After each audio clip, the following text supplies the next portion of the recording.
හරි අපි අන්තිමට කතා කරේ දෙමෝගන් ලෝ තමයි අපි අන්තිමට කතා කරේ. අපිට ඊළඟට තියෙන්නේ සමහර පොඩි ප්‍රකාශන ටිකක් අපිට ප්‍රූෆ් කරන්න තියෙනවා. ඒ ටික අපිට බලා ගන්න තියෙනවා. මුලින්ම අපිට තියෙන්නේ A යුනියන් B සමානයි B යුනියන් A කියන එක ප්‍රූෆ් කරන්න. මේ තියෙන්නේ අපේ කලින් කතා කරපු කමියුලේටිව් ලෝ එක. අපිට තියෙන මෙන්න මේ ලෝ එක ඔප්පු කරන්න තමයි අපිට දැන් තියෙන්නේ. හරිද? මම කලින් හිතුවේ නම් මේ පාඩම තනි වීඩියෝ එකකින් කරන්න පුළුවන්. ඒකල හැබැයි එක වීඩියෝ එකකට කරන්න බැරි වුණා. මේ තියෙන දෙවෙනි වීඩියෝ එක. කොහොම හරි මේ තින්නේ සෙට් තීරවල දෙවනි පාර්ට් එක අපි ඉතින් එහාට කතා කරගෙන යමු. හරිද? අපිට කතා කරන්න තියෙන්නේ මෙන්න මේක ඔප්පු කරන එක. මේ ඔප්පු කරන එකේ ගණන් රටාවක් තියෙනවා, ක්‍රමයක් තියෙනවා. හරිද? මේ හැබැයි මේ සමහර පියවරවල් ආවේ ඇයි කියලා ඒ කියන්නේ මටවත් ඇත්තටම ලොකු අදහසක් නැහැ. හරිද? හැබැයි අපි මේ ටික මෙහෙම එන විදිය එනවා කියලා පොඩ්ඩක් මතක තියාගෙන යමු. මේ ගණන් හැදෙන විදිහ මතක තියාගෙන යමු. එතකොට මේ වගේ ගණනක් ආවොත් මෙහෙම හැදෙන්න ඕන කියලා ඔයගොල්ලෝ තේරුම් ගන්න ඕනේ. හරිද? අපි කොහොම හරි try එකක් දෙන්නම් එක්සෑම් එකට කලින් අපි ගණන් සීරීස් එකක් වෙනම YouTube live එකක් විදිහට කුප්පිය channel එක හරහා කරන්න අපි උත්සාහ කරන්නම්. දැනට අපි මේක උඩින් පල්ලෙන් බලාගෙන යමු කොහොමද මේ ටික ඔප්පු කරලා තියෙන්නේ මොකක්ද මේ කරලා තියෙන්නේ කියලා පොඩ්ඩක් අපි උඩින් පල්ලෙන් බලාගෙන යමු. හරිද? මුලින්ම මෙන්න මේවා ප්‍රකාශනයේ තේරුම අපි තේරුම් ගමු. මේක තේරුම S කියන එක්කෙනා අවයවයක් වෙනවා කාගේද? A යුනියන් B කියන එක්කෙනාගේ. A යුනියන් B කියන එක්කෙනාගේ අවයවයක් තමයි මේ S කියලා කියන්නේ. හරිද? මෙතන තියෙන implies ලකුණ. implies කියන්නේ නම් කියලා එකනේ. හරිද? නම් කියන එකනේ. මෙතන තේරුම ගත්තොත් A S කියන එක්කෙනා A යුනියන් B ගේ අවයවයක් නම් S කියන එක්කෙනා A ගෙත් අවයවයක් හෝ S කියන එක්කෙනා B ගෙත් අවයවයක් වෙන්න ඕනේ කියන එක තමයි මෙන්න මේ සම්පූර්ණ ප්‍රකාශනයේ තේරුම. අපි සාමාන්‍යයෙන් මේ ගාණක් හදද්දි මුලින්ම මෙන්න මේ එකක් තෝරගෙන අපි ඒක මෙන්න මේ වගේ එලිමන්ට් එකක් S කියන එක්කෙනාව S කියන එලිමන්ට් එකක් විදිහටගෙන S කියන සාධාරණ එලිමන්ට් එකක් කියලා අපි assume කරලා මෙන්න මේ වගේ ප්‍රකාශනයක් ගොඩනගාගෙන ඒක හරහා implies ලකුණත් එක්ක මෙන්න මෙහෙම වෙන වෙනම මෙන්න මේක විසරණය කරගන්නවා. හරිද? දැන් අපි මෙතන O කියලා use කරන්නේ මෙතන මෙන්න මේ යුනියන් එක තියෙන හින්දා අපි කතා කරා කලින් මෙහෙම U තිබ්බොතින් අපි කියන්නේ O කියලා. නැත්තම් යුනියන් එක නැත්තම් කප් එක තිබ්බොත් අපි ගන්නෙ O එක. නැත්තම් අනිත් පැත්තට ගත්තොත් ඉන්ටර්සෙක්ෂන් එක තිබ්බොත් අපි මෙතනට ගන්නෙ AND එක කියලා. AND එක. හරිද? ඒ ටික හැම ලියා ගන්නයි තියෙන්නේ මුලින්ම. ඊට පස්සේ implies ලකුණෙන් එහා පැත්තේ තියෙන අපිට ප්‍රකාශන අපිට මාරු කරන්න පුළුවන්. ඒක හින්දා මේ ප්‍රකාශනය මෙතෙන්ටත් මෙයා මෙතෙන්ටත් මෙහෙම මාරු කරලා තියෙනවා ඊළඟ පියවරේදී. ඊට පස්සේ මොකද කියන්නේ? අපිට දැන් කලින් අපි මේක ප්‍රසාරණය කළා ලියුව මෙහෙමනේ. හරිද? අපි ඒක දැන් නැවත හකුලවනවා. එතකොට මේක නැවත හකුලද්දී අපිට පුළුවන් B යුනියන් A කියලා මේක ලියන්න. මොකද මුලින් තියෙන්නේ B ඊට පස්සේ තියෙන්නේ A නේ. ඒකින්ද මෙහෙම ලියන්න පුළුවන්. ඊට පස්සේ ගෙලින්ම මෙන්න මෙහෙම ප්‍රකාශනයක් තියෙනවා we have කියලා කමාවක් දාලා මෙන්න මෙහෙම ප්‍රකාශනයක් තියෙනවා. එක කියලා අපි ඒක අරගෙන තියෙනවා මේ ගාණ තියෙන විදිහ. හරිද? මේක මෙහෙම ලියන්න ඕනේ. ටියුට් එකේ තියෙන ගණන් දෙකක් තමයි මේ ස්පෙસિෆික් ගණන් දෙකක් තමයි මම මෙතනටත් දාලා තියන්නේ. ටියුට් එකේ තියෙන දෙකක් මම දාලා තියන්නේ. ඊට පස්සේ තව තියෙනවා we can prove that කියලා අපිට මෙහෙම දෙවෙනි පේලියක් ලියාගෙන තියෙනවා. ඊට පස්සේ එක and දෙක කියලා මෙහෙම from එක සහ දෙකෙන් අපිට පුළුවන් we have අපිට මෙහෙම ගන්න පුළුවන් කියලා උත්තරේ හරි දාලා තියෙනවා. හරිද? මෙහෙම මේ පියවර දෙක ID යන්න මෙහෙම කියලා මමට එච්චර ලොකු අදහසක් නැහැ. මුලින්ම මේ වගේ ලියාගෙන තියෙන්න ඕනේ.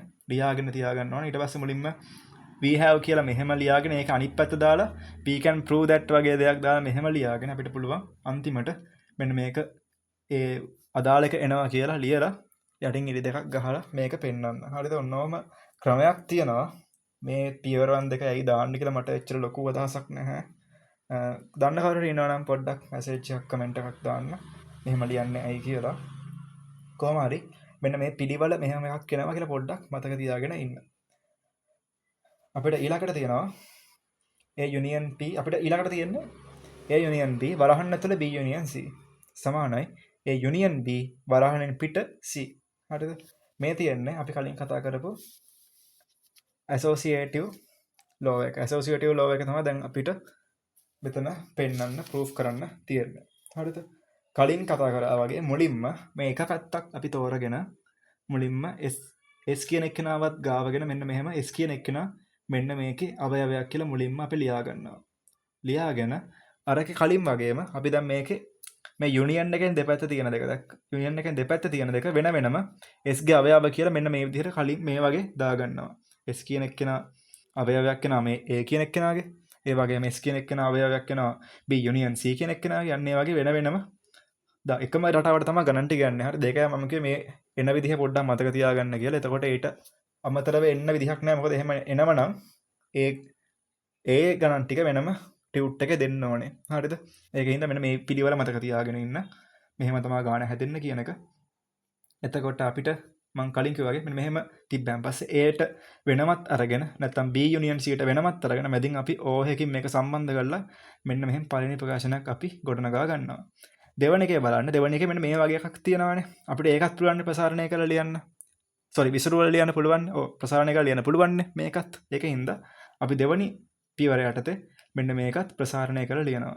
A කියන එක්කෙනා අවයවයක් වෙනවා B යුනියන් C කියන එක්කෙනාක අපිට පුළුවන්. එතකොට S කියන එක්කෙනා B ගෙත් අවයවයක් O S කියන එක්කෙනා C ගෙත් අවයවයක් විදිහට ප්‍රසාරණය කරලා කලින් වගේ මෙන්න මෙහෙම ලියන්න පුළුවන්. එතකොට මෙතන ප්‍රකාශන තුනක් තියෙනවා. O වලින් O දෙකකින් සම්බන්ධ වෙච්ච ප්‍රකාශන තුනක් තියෙනවා. හරිද? S කියන එක්කෙනා A ගේ අවයවයක්, S කියන එක්කෙනා B ගේ අවයවයක්, S කියන එක්කෙනා C ගේ අවයවයක් කියනක O දෙකකින් මෙහෙම සම්බන්ධ වෙලා තනි ප්‍රකාශනයක් අරගෙන තියෙනවා. අපි කලින් කතා කරා ඉම්ප්ලයිස් ලකුණෙන් එහා පැත්තේ තියෙන ප්‍රකාශන අපිට ඕන තැන් වලට මාරු කරන්න පුළුවන් කියලා. ඒකින්ද අපිට ඕනේ මෙයා හදා ගන්න නිසා අපි මෙන්න මේ දෙක වෙනම අරගෙන අපි එයා තනි ප්‍රකාශනයක් විදිහට මෙන්න මේ විදිහට අපි ලියා ගන්නවා. අපිට ඕනේ මේ AB කියන එකනගේ යුනියන් එක ගන්න. ඒකින්ද මම AB කියන එකන එක ළඟට අරගෙන මෙන්න මේ වගේ වෙනම ප්‍රකාශනයක් විදිහට මම මෙන්න මේක හදා ගන්නවා. ඊට පස්සේ වෙනම C එක එළියෙන් පිටතින් තියෙන විදිහට මෙන්න මෙහෙම ලියා ගන්නවා. ඊට පස්සේ මම අපිට ඕන ප්‍රකාශනය මෙන්න මෙතනින් ඉන්ප්ලයිස් ලකුණත් එක්ක මෙන්න මෙහෙම ලියාගෙන තියෙනවා. ආයි අර ටිකමයි we have කියලා මෙහෙම ලියාගෙන එක කියලා දාගත්තා. we can prove that කියලා ඒ අනිත් පැත්ත ගහලා මෙහෙම ලියාගෙන තියෙනවා. අන්තිමට from එක නැත්නම් 1 and 2 කියලා දාලා we have කියලා දාලා අපිට අදාළ කලියලා උත්තරයට හරි දාලා තියෙනවා. හරිද? ඔන්නෝ පිළිවෙල තමයි මතක තියාගන්න ඕනේ ගණන් හැදෙන ඒ ටික මතක තියාගන්න එන විදිහ. එතකොට අපිට ඒ හරහා අපිට ගණන් හදන්න පුළුවන්. අපි ඊට පස්සේ අපි කතා කරනවා කිව්ව අපි ගණන් හදන සීරීස් එකේදී මෙන්න මේ වගේ තව තියෙන අනිත් ලෝ ටිකත් අපි ඒ වගේම ඔප්පු කරන්න උත්සාහ කරන්න බලමු try කරන්න ලොකුවට. ඔයගොල්ලෝ try එකක් දෙන්න ඒ වගේ අර පියවර යටතේ මෙන්න මේ ගණන් ටික ඔප්පු කරන්න පුළුවන්ද කියලා ඔයගොල්ලෝ පොඩ්ඩක් check කරලා try කරලා බලන්න. හරිද? ඊළඟට අපිට තියෙනවා වෙනම ගණන් ටයිප් එකක්. මෙතන හැබැයි අර විදිහට නෙවෙයි හැදෙන්නේ. හරිද? මේක වෙනම තියෙන එකක්. හරිද? මෙතන තියෙනවා A union B intersection A union B ගේ කම්ප්ලිමන්ට් එක සමානයි A කියලා මෙන්න මෙහෙම වෙනම එකක් දීලා තියෙනවා. හරිද? මේක හැදෙන විදිහ වෙනම ටියුට් එක දීලා තියෙනවා. මම ඒක මෙතනට දාලා තියෙනවා. හරිද? අපිට මෙන්න මේ A union B intersection A union B complement කියන එක අපිට මෙන්න මේ වගේ ලියා ගන්න පුළුවන්. මේකේ තේරුම මොකක්ද? හරිද? මේ තියෙන්නේ ඔයගොල්ලෝ කතා කරපු මෙන්න මේ distribution law එකේ අනිත් පැත්ත. හරිද? දැන් මේකේ A union B intersection A union C කියලා තිබ්බොත් අපි ඒක ලියන්න පුළුවන් මෙහෙමනේ. මේ වගේ ලියන්න පුළුවන්නේ. මේකේ තියෙන්නේ මෙහෙම දීලා තිබ්බොත් මෙහෙම ලියන්න පුළුවන්. නැත්තම් මෙහෙම තිබ්බොත් මෙහෙම ලියන එක තමයි distributive law කියලා කියන්නේ. හැබැයි මෙතන ගාණේ තියෙන්නේ මුලින්ම මෙතන බලන්න. ගාණේ තියෙන මෙතන මුලින්ම තියෙන්නේ අර අපි කලින් කතා කරපු law එකේ දකුණු පැත්තේ තියෙන එක, මේ තියෙන වම් පැත්තේ තියෙන එක. මේ දෙපැත්ත මාරුලා තියෙන්නේ. හරිද? ඒ කියන්නේ මේ A කියන එක්කෙනා යුනියන් එකක් වෙනවා B ගෙත්, A කියන එක්කෙනා යුනියන් එකක් වෙනවා මේ B කම්ප්ලිමන්ට් කියන එකෙත්. හරිද? ඒකින්ද අපි ඒක පොදුවේ A යුනියන් කියන එක වෙනම අරගෙන B intersection B කියලා වෙනම වරහන් ඇතුලේ දාලා තියෙනවා. මේක ඔයගොල්ලෝ පොඩ්ඩක් තේරුම් ගන්න අර අපි කලින් කතා කරපු distribution law එකත් එක්ක. හරිද? ඊට පස්සේ අපි මෙතන මේ වරහන් ඇතුලේ ආපු එක තියෙන්නේ B intersection B complement කියලා. අපිට මෙන්න මේක ලියන්න පුළුවන් complement law එකේ. නැත්නම් complement law එකේදී කතා කරා මෙන්න මේක A කියන A intersection A complement කියලා කියන්නේ null set එකක් කියලා අපි කතා කරා. හරිද? එතකොට අපිට ඒක යූස් කරලා පුළුවන් මෙන්න මෙතන මේ වරහන වෙනකොට මෙතනට null set කියලා දාගන්න. ඊට පස්සේ අපි identity law එකෙන් අපි කතා කරා මෙතනදී A union A union null set නැත්නම් ඒ යුනියන් නල් සෙට් කියලා කියන්නේ මොකක්ද? ඒ මයි කියලා අපි කතා කරා. මෙතන බලන්න. ඒ යුනියන් නල් සෙට් කියලා කියන්නේ ඒ මයි කියලා අපි කලින් ඩෙන්ටිටි ලෝ එකේදී කතා කරා. ඒක නිසා අපි ඒක මෙතෙන්ට යොදා ගන්නවා. යොදාගෙන අවසාන උත්තරේ ඒ කියලා අරගෙන තියෙනවා. හරිද? ඊට පස්සේ අපි therefore කියලා දාලා අපි කලින් ගත්තු අපිට ඔප්පු කරන්න තියෙන ප්‍රකාශන ලියලා උත්තරයට හරි දෙකක් ගහලා තියෙන. ඒක හින්දා ඒක තමයි මම කියන්නේ. ඕගොල්ලෝ මෙන්න මේ ටික පොඩ්ඩක් නැත්නම් මෙන්න මේ law of algebra of set කියන මෙන්න මේ සෙට් එක පොඩ්ඩක් ඕගොල්ලෝ මතක තියාගන්න වෙන මේ නමුත් එක්ක මෙන්න මේ නම් identity law එක cumulative associative distributive මෙන්න මේ law ටික නමුත් එක්ක මේ එන්න තියරිය පොඩ්ඩක් ඕගොල්ලෝ මතක තියාගන්න නම් මෙන්න මේ වගේ ගාණක් ආවදින් අපිට ඒවා යූස් කරලා විසඳන්න සිද්ධ වෙනවා. හරිද? ඒකින්ද පොඩ්ඩක් ඒ ටික මතක තියාගන්න. හරිද? ඊළඟට අපිට කතා කරන්න තියෙනවා තියරම් එකක්. නැත්තම් අපිට අපි මේ තියරම් ඇක්සියම් මේවා ගැන අපි කලින් කතා කරා. දැනට සාධනය කරලා තියෙන ගණිත කර්ම වලට තමයි තියරම් කියලා කියන්නේ. අපි ඒක කතා කරලා තියෙනවා. හරිද? මෙතන තියෙන්නේ සාමාන්‍ය දෙයක්. අපි පොඩි කාලේ ඉඳන් ඉගෙනගෙන තියෙන දෙයක්. A යුනියන් B කියන එක සමාන වෙනවා A කියන එක්කෙනා එකතු කිරීම B කියන එක්කෙනා අඩු කිරීම A ඉන්ටර්සෙක්ෂන් B කියලා අපි පොඩි කාලේ ඉඳන් මෙන්න මේ ප්‍රකාශන අපි ඉගෙනගෙන තියෙනවා. හරිද? ඊට පස්සේ අපි කලින් අපි ඊයේ කතා කරා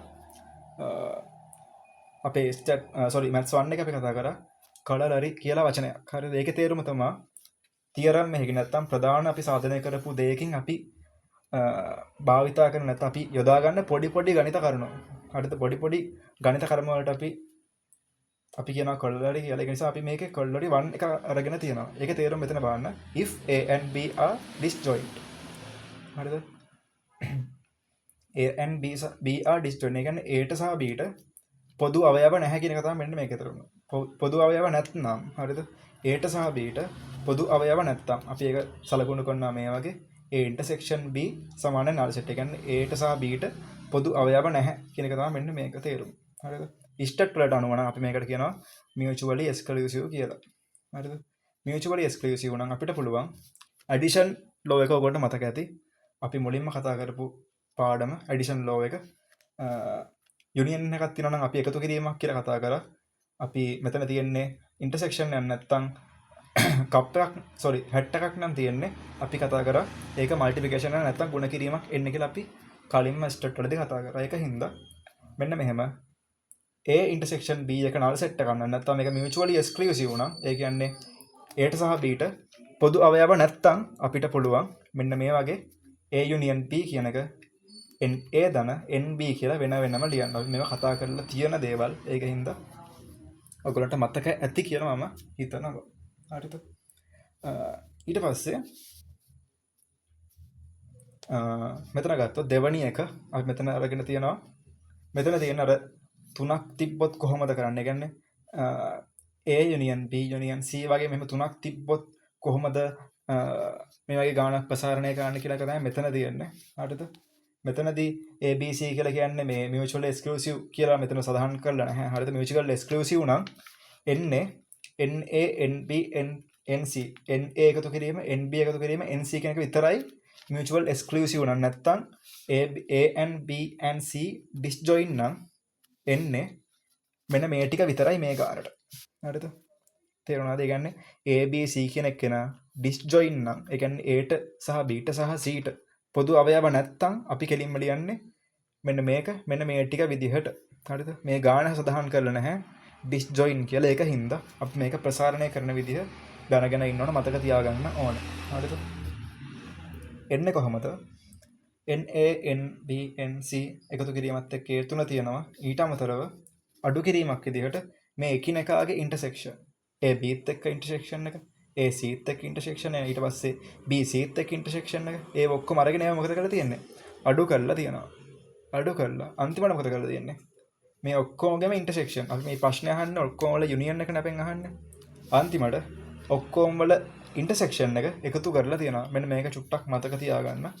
කොහොමද හැදෙන්නේ? NA ධන NB ධන NC තියෙනවා. අඩු කිරීමක් විදිහට එකිනෙකා දෙන්නෙක් අතර තියෙන ඉන්ටර්සෙක්ෂන් අපි වෙනම අඩු කිරීමක් විදිහට මෙතෙන්ට අඩු කර ගන්නවා. A intersection B, A intersection C, B intersection C කියන එක අපි අඩු කරගන්නවා. අන්තිමට අපි එකතු කරනවා මෙන්න මේ තුන් දෙනාගෙම ඉන්ටර්සෙක්ෂන් ටික නැත්නම් A ඉන්ටර්සෙක්ෂන් B ඉන්ටර්සෙක්ෂන් C කියන එක අපි එකතු කරනවා. අන්න ඒක පොඩ්ඩක් මතක තියාගන්න. මේක තමයි කොරොලරි එක කියලා අපි කියන්නේ. ඔන්න ඔක තමයි පොඩි තියරි ටික. මේකත් අපි ඉගෙන තියෙනවා A level වලදී. කුලක පාඩම නැත්නම් සෙට් පාඩම යටතේ අපි ඉගෙනගෙන තියෙනවා. අපි ස්ටැට් වලත් මේක ඉගෙන ගත්තා මම මතක විදිහට. හරිද? ඒකින්ද සරල දේවල් මේක චුට්ටක් මතක තියාගෙන ඉන්න. හරිද? ඊළඟ කොටස ordered pairs. ordered pairs කියලා කියන්නේ සාමාන්‍යයෙන් අපි A B කියලා හිතන්නකෝ. හරිද? මේ මෙතන definition එක බලන්න. A is designated as the first element. හරිද? A කියලා කියන්නේ first element එක වෙන්න ඕනේ. දැන් මෙහෙම ලියනවා නම් අපි මේ මුලින්ම ලියන්නේ අපි තෝරගන්න first element එක වෙන්න ඕනේ. මෙහෙම ලියනවා නම් අපි A කියලා ලියන්නේ first element එක. ඊට පස්සේ B simple B designated as second element. අපි මේ B simple B කියන එක නා අපි හඳුන්වන්න නැත්නම් අපි දෙවැනි එක්කෙනාව නිරූපණය කරන්නේ මෙන්න මේ AB නම් මෙන්න මේ දෙවැනි එක්කෙනාව විදිහට තමයි අපි ඒක අපි denoted කරන්නේ. එහෙම. ඒ කියන්නේ එතකොට ගත්තොත් මෙහෙම බැලුවොත් AB නැත්තම් මෙහෙම ගත්තොත් අපි මුලින්ම දැන් අපි අවයව දෙකක් තෝරගන්නවා කියන්නකෝ මොකක් හරි වැඩකට. අපි ඒ තෝරගන්න පළවෙනි අවයවය මෙතෙන්ට දෙවෙනි අවයවය මෙතෙන්ටත් දාලා මෙන්න මෙහෙම වරහණක් තුලින් මෙන්න මේක නිරූපණය කරනවා. එතකොට අපි ගත්තොත් මේක මෙහෙම ලියන්න පුළුවන්ද? මේක සමානද? සමාන වෙන්න බැහැනේ. ඒකයි මෙතන අසමාන කියලා දාන්නේ. මොකද සමාන වෙන්න බැරි. අපි මුලින් තෝරගන්න එක දාන්නේ එකටනේ. දෙවෙනියට තෝරගන්න එක දාන්නේ දෙවෙනියට. එතකොට A, B කියන එක B, A කියන එකට සමාන වෙන්නේ නැහැ. මොකද මෙතන එතකොට අපි ගත්තේ මුලින්ම A කියන එක්කෙනා නම් අපි A කියන එක්කෙනා මුලින්ම ලියන්නත් ඕන නම් මෙහෙම ලියනවා. හැබැයි මෙතන A ලියලා තියෙන අනිත් පැත්තටනේ දෙවෙනියටනේ A ලියලා තියෙන්නේ. එතකොට මේකයි සමාන වෙන්නේ නැහැ ordered pairs වලදී. සරල තියරියක් සරල දෙයක් තියෙන්නේ. අපි මුලින්ම තෝරගන්න එලිමන්ට් එක මුල් එක්කෙනා විදිහට දෙවෙනියට තෝරගන්න එලිමන්ට් එක දෙවෙනියා විදිහට අපි ලියන එක තමයි ordered pairs කියලා කියන්නේ. ඒක මතක තියාගන්න. තව චුට්ටි කොටසක් තියෙනවා.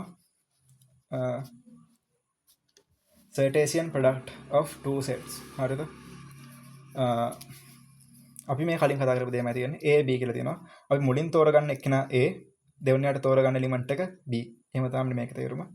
එතන මෙතන දාලා තියෙනවා A කියන එක්කෙනා එලිමන්ට් එකක් වෙනවා simple A කියන එක්කෙනා එලිමන්ට් එකක් වෙනවා capital A සහ simple B කියන එක්කෙනා එලිමන්ට් එකක් වෙනවා capital B. හරිද? මේ පොඩ්ඩක් මේක මතක තියාගන්න. මේ උදාහරණයක් කරන පස්සේ ඔයගොල්ලන්ට තේරෙන්න ගනීවි මොකද්ද මේ කියන්නේ කියලා.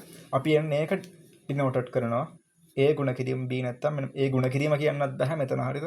මේ තියෙන නිරූපණ කරන ක්‍රමයක්. ඒකින්ද A අපි දැනට මම කියද්දි ගුණ කිරීම කියලා කියන්න නැත්තම් තේරුම් ගන්න බැරි වෙන්නේ නැත්තම් A cross කියලා මම කියන්නද? A cross B කියලා කියන්නම්කෝ. A cross B කියලා මම කියන්නම්කෝ. එතකොට A cross B කියන්නේ A, B වගේ අදහසක්. එතකොට A කියන්නේ අපි තෝරගන්න පළවෙනි එලිමන්ට් එක, B කියන්නේ අපි තෝරගන්න දෙවෙනි එලිමන්ට් එක. අපි මෙතන ගත්තොත් උදාහරණයක් තියෙනවා. A කියලා කියන්නේ 1 2 3, B කියලා කියන්නේ AB. හරිද? මේකට අනුව නම් නැත්තම් AB ට අනුව නම් අපි මුලින්ම තෝරගන්න ඕනේ A කියන එලිමන්ට් එකක්. අපි මුලින් තෝරගන්න ඕනේ A කියන එලිමන්ට් එක. ඊට පස්සේ B කියන එලිමන්ට් එකක් තෝරගන්න ඕනේ. හරිද? ඒ එලිමන්ට් එකට තියෙන එක කියන එකනේ. එක කියන එක මම මුලින් තෝරගන්නවා. එක කියන එක තෝරගෙන දෙවෙනියට එන්න ඕනේ B කියන කෙනෙක්නේ. එතකොට 1 A සහ 1 B කියලා මම මේක ලියා ගන්නවා. එතකොට ඔන්න එකක් හරි. එතකොට අපි දැන් A ට තව 2 කියන එකක් තියෙනවානේ. එතකොට මම A වෙනුවට 2 දාලා 2 A වෙනමත් 2 B වෙනමත් මෙන්න මෙහෙම ලියා ගන්නවා. ඊට පස්සේ මම A ට 3 දාලා 3 A 3 B කියලා මෙහෙම ලියා ගන්නවා. හරිද? මෙන්න මේ හැම එකෙන් බලන්න හැම අවයවයකම බලන්න මුලින් අරගෙන තියෙන්නේ A වල අවයවයක් ඊළඟට අරගෙන තියෙන්නේ B වල අවයවයක්. හරිද? එතකොට බලන්න මෙහෙම. මම දැන් මෙතන ගන්නවා P ගුණ කිරීම A කියලා. A කියලා කියන්නේ 1 2 3 B කියලා කියන්නේ A B. හරිද? එතකොට බලන්න මුලින් තෝරගන්න ඕන අපි දැන් කලින් කතා කරගෙන තිබ්බේ මුලින් තෝරගන්න ඕන A වල එකක් කියලානේ. හැබැයි මෙතන තියෙන මොකද්ද මුලින්ම B නේ තියෙන්නේ. එතකොට මම මුලින්ම තෝරගන්න ඕන B වල එකක්. A තෝරගත්තා. Aත් එක්ක එන්න පුළුවන් කොච්චර තියෙනවද? A 1 එන්න පුළුවන්. A 2 එන්න පුළුවන්. A 3 එන්න පුළුවන්. හරි දැන් එතකොට Aත් එක්ක එන්න පුළුවන් ටික මම ලියලා ඉවරයි. එතකොට මම ඊට පස්සේ මම B තෝරගන්නවා. B Bත් එක්කම ලියනවා 1. බීත් එකම ලියනවා 2 බීත් එකම ලියනවා 3 හරි දැන් බලන්න මේ හැම අවයවයකම මුලින් ලියලා තියෙන්නේ B ගේ අවයවය මුලින් ලියලා තියෙන B ගේ අවයවය ඊළඟට ලියලා තියෙන්නේ A ගේ අවයවය මේකයි සමානද හරිද බලන්න මේකේ අවයවද මෙතන තියෙන්නේ කියලා මේකේ අවයව මෙතන නැහැනේ මෙතන තියෙන්නේ 1, A කියලා මෙතන තියෙන්නේ A, 1 කියලා මේකයි සමාන නැහැ ඒක හින්දා අපිට පුළුවන් කෙලින්ම A cross B කියන එක අසමානයි B cross A කියලා ලියන්න. දැන් මං හිතනවා ඔයාලට ඒ තියරිය චුට්ටක් තේරුණා කියලා. හරිද? තව අපිට චුට්ටීම පොඩි කොටසක් තියෙනවා. product of any finite numbers of set කියලා. හරිද? finite කියලා කියන්නේ අපි කලින් කතා කරා ඉවරයක් තියෙන අවයව set එකට තමයි finite කියලා කියන්නේ. අපිට අන්න ඒකේ ලියන්න පුළුවන් කෙලින්ම A1 ගුණ කිරීම A2 මේ සෙට් එක මෙහෙම ලියන්න පුළුවන් කෙලින්ම A1 වරහන් A2 වරහන් A1, A2, A3 තිත් AN කියලා අපිට ලියන්න පුළුවන් කෙලින් මේ වගේ ගොඩක් තියෙනවා නම් හරිද ගොඩක් තියෙනවා නම් අපිට පුළුවන් වරහන් ඇතුලේ A1, A2, A3 වගේ ලියන්න පුළුවන් මේකෙන් ලොකුවට ගණන් එන එකක් නැති වෙයි බොහෝ දුරට කොහොම වෙයිද දන්නේ නැහැ ඒකින්ද චුට්ටක් මේ තීරිය පොඩ්ඩක් ලාවල මතක තියාගන්න ඒ කියන්නේ A1, A2, A3 කියලා ගොඩක් තිබුණොත් ෆිනිට් සංඛ්‍යා කියන්නේ ෆිනිට් එලිමන්ට්ස් තිබ්බොත් ඔයගොල්ලන්ට පුළුවන් A1 cross A2 cross dot 3ක් දාලා AN කියන එක අපිට පුළුවන් ලියන්න simple A1, simple A2, simple A3, dot simple AN කියලා ලියන්න පුළුවන් කියලා මතක තියාගන්න. ඉතින් ඕක තමයි අපි කතා කරන අන්තිම පාර්ට් එක. ඉතින් හිතනවා සෙට් තීරය තේරෙන්නේ නැති කියලා ලොකු පාඩමක් නෙවෙයි පොඩි පාඩමක් අපි ඉගෙනගෙන තියෙන A level වල. ඉතින් මොනවා හරි ප්‍රශ්න තියෙනවා නම් කමෙන්ට් එකක් දාන්න.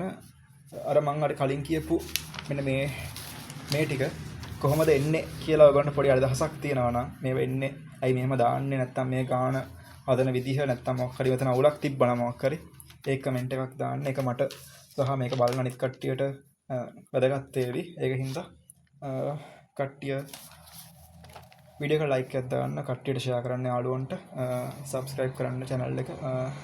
කලින් කිව්වා වගේ මේක අපිට විතරක් නෙවෙයි අපෙන් පස්සේ එන අපේ නංගිල මල්ලටත් මේක බොහෝ වැදගත් වෙයි. ඒක හින්දා කට්ටිය සබ්ස්ක්‍රයිබ් කරලා මේක තියාගන්න අපි හොඳ වැඩකට කරන්න බලාපොරොත්තු වෙනවා ඉස්සරහට. ඊතුරු ඉලෙක්ට්‍රොනික ටිකත් මේ වෙද්දි කරන ගමන් තියෙන්නේ. ඉලෙක්ට්‍රොනික ෆන්ඩමෙන්ටල් ටික දැන් ලයිව් එකක් විදිහට කරලා තියෙනවා.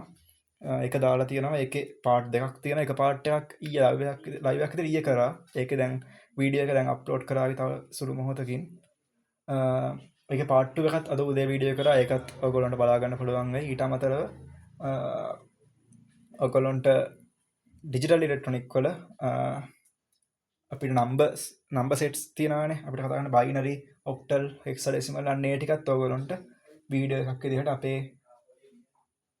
අපේ සහෝදරයෙක් ඔයගොල්ලන්ට ඒක උගන්වනවා. කුප්පියක් විදිහට දානවා. ඒකත් ඔයගොල්ලන්ට ළඟදීම බලා ගන්න පුළුවන්. හරිද? සෙමිකන්ඩක්ටර්ස් ටිකත් අපි ඉස්සරහට දාන්න බලාපොරොත්තු වෙනවා. කොහොම හරි ඒ ටිකත් අපි දාන්නම් එක්සෑම් එකට කලින් කොහොම හරි සෙමිකන්ඩක්ටර්ස් වලත් ෂෝට් නෝට් එකක් හදලා දෙන්න උත්සාහ කරන්නම්. ඒ වගේම මේක මේ වගේ සරල විදිහට ඔයගොල්ලන්ට කියා දෙන්න උත්සාහ කරන්නම් අනිවාර්යෙන්ම. කමෙන්ට් එකක් දාන්න. ඒකත් ඕනනම් ඕනේ කියලා හරි මොකක් හරි මැසේජ් එකක් දාලා දෙන්න. කමෙන්ට් එකක් දාන්න. ආසයි කියවන්න. ඒකින්ද සතුටින් ඉන්න මේ ටික කරගන්න පාඩම් කරන්න. ජය වේවා.